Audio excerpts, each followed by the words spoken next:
ജില്ലയിലെ first detail studio നമ്മൾ അവിടെ സ്റ്റാർട്ട് ചെയ്തത്. അതെ, എക്സ്പ്രസ്സിൽ തന്നെ എക്സ്പ്രസ് ഡീറ്റെയിലിംഗ് സ്റ്റുഡിയോ എന്ന് പറഞ്ഞിട്ട് ഫസ്റ്റ് സ്റ്റാർട്ട്. ബിഫോർ നമ്മളെ ക്ലാസ് അതായത് അറ്റൻഡ് ചെയ്ത് ആഫ്റ്റർ അതിന് കിട്ടിയിട്ടുള്ള ഒരു കോൺഫിഡൻസ് ലെവൽ എത്രത്തോളം ഉണ്ടായിരുന്നു? അപ്പം കസ്റ്റമറോട് നമുക്ക് ഇതിന്റെ കുറച്ച് ഡിഫക്റ്റുകൾ പറയാനും അല്ലെങ്കിൽ ഇത് ചെയ്താലുള്ള അഡ്വാൻറ്റേജ് പറയാനും അതൊക്കെ ആ ക്ലാസ് കഴിഞ്ഞപ്പോൾ നമുക്കൊരു കോൺഫിഡൻ്റ് ആയി.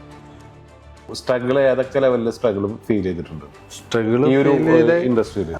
യൂസ് ചെയ്യുന്ന രീതിയെ കണ്ട എനിക്ക് പാഡ് ലൈഫ് ഒട്ടും കിട്ടുന്നില്ല. 2 വണ്ടിയൊക്കെ അടിക്കുമ്പോൾ ഒരു പാഡ് തീർന്നു പോകാറും വെച്ചിട്ട് 2 സ്റ്റാഫിലാണ് നമ്മൾ സ്റ്റാർട്ട് ചെയ്തത്. അതെ, ഇപ്പൊ ഇന്ന് എനിക്ക് ഈ 3 ഇതിലായിട്ട് ഒരു 32ഓളം സ്റ്റാഫ്.